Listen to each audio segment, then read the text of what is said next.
Namaste, welcome. There are endless benefits to creating a daily yoga and spiritual practice. Many people know these benefits and they wish to create a daily practice, but perhaps they don't know how to do it or what to do even, or how to maintain it for an extended periods of time. So that's what we're talking about today, is how to develop a daily yoga and spiritual practice. This is a common challenge that I hear among students, and one that I myself have had to work through and overcome through years of practice and long moments of non-practice as well. So in yoga, we call our daily yoga our spiritual practice. We call this our sadhana. And so I'll offer you 4 tips and ways to overcome challenges that present themselves on the path of sadhana, so you can have that daily practice and experience greater degrees of love and peace, bliss and truth in your life. So the first tip that I can offer you is to take the conditions out of your practice. Sometimes in life we are perfectionists, and how we approach our practice is no different. We think that in order to be a yogi or to develop a sadhana, we must have several hours a day, be stress-free with little or no responsibility. We have to have endless energy and a tranquil, peaceful, well-decorated yoga room in order to practice.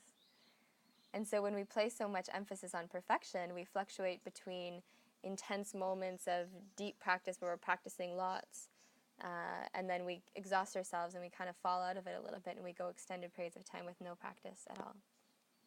And this is okay, but we'll do the best that we can to develop a daily practice, one that's easy and simple and enjoyable for you. So here's some common challenges that I hear with solutions to creating a daily sadhana.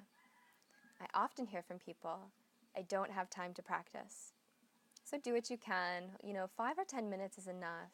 If all you do is 5 or 10 minutes, this is greater than nothing. My house is too messy for developing a home practice. Clean it up or don't worry about it too much. Yoga is all about the inner experience, the inner world, and so we're not super concerned with the outer conditions or the outer environment. I often hear, I'm too busy. Just do your best to carve out time every day to practice, as well as make yoga your path so that your practice becomes all that you do, and you can invite mindfulness and breath into your entire busy day. I hear, I don't have money to go to a class. This is so okay. Develop a home practice for free. I actually prefer this. It's nice to be guided through things, but it's very empowering to just be with yourself and be with your breath and to practice as you wish. I also hear, I want to practice, but I don't know what to do. I'll start and I get lost.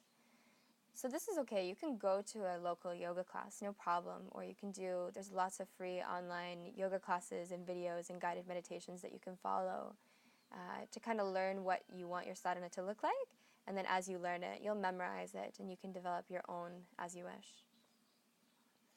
Sometimes we hear, I'm too tired to practice, or I feel too lazy. That happens. That's really normal. We have fluctuations in our energy. So honor how you feel and try a more gentle practice of yoga like yin or restorative, yoga nidra, or simply meditate. Maybe you just take shavasana that day, and that's okay. That's still a practice. You may notice through practice as well, and offering yourself these more restorative, gentle forms of yoga, that you feel more energized. We also hear, I prefer to practice in the morning or evening, and sometimes when you miss it, you think that the whole day is ruined.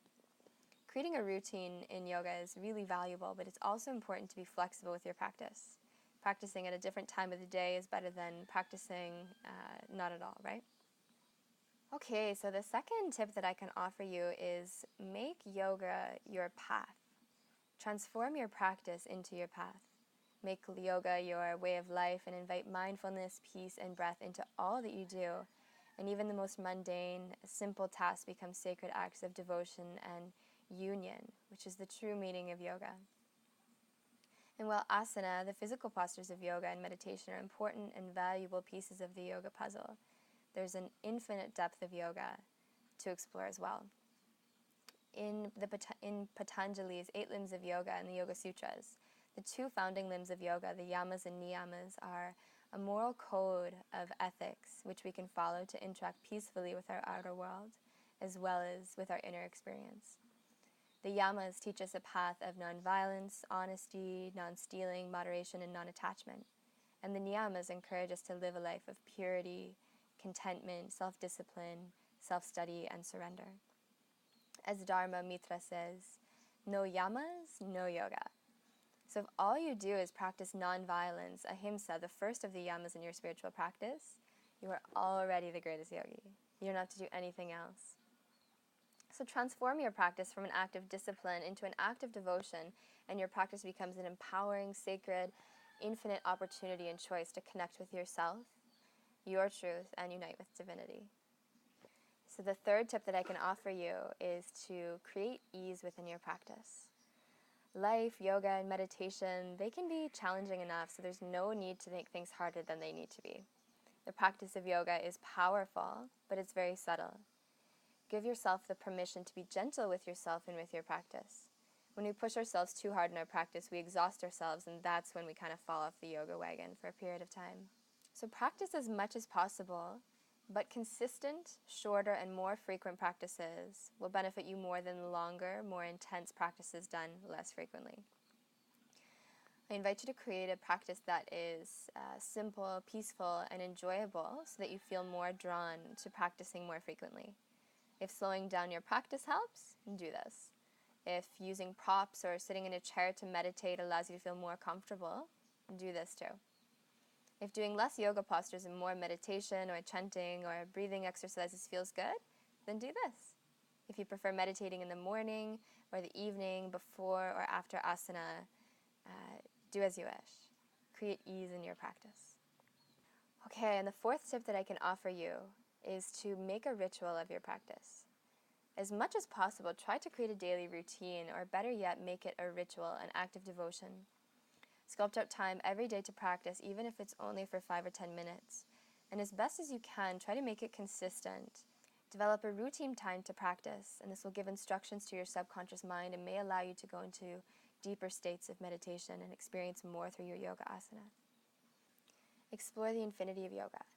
There's an infinite depth to yoga that extends far beyond the physical postures. Yoga is the yamas and niyamas, the ethical and moral code. Yoga is bhakti yoga, a path of love and devotion. It is karma yoga, a path of selfless service. It's raja yoga, a path of self-discipline. And it's jnana yoga, a path of inner wisdom and self-realization. Yoga is also chanting and mantra and meditation and prayer and pranayama and mindfulness and union. Having a sadhana sequence that you follow is very helpful in creating a routine. And through practice, your subconscious will begin to memorize this sequence and allow you to move into that state a little more quickly and reveal deeper aspects of the self through practice with depth and clarity. Also, consistency is key. You'll benefit more from shorter, more frequent practices than longer, more intense sessions practiced less frequently. So those are my 4 tips for creating a daily yoga and spiritual practice, or sadhana.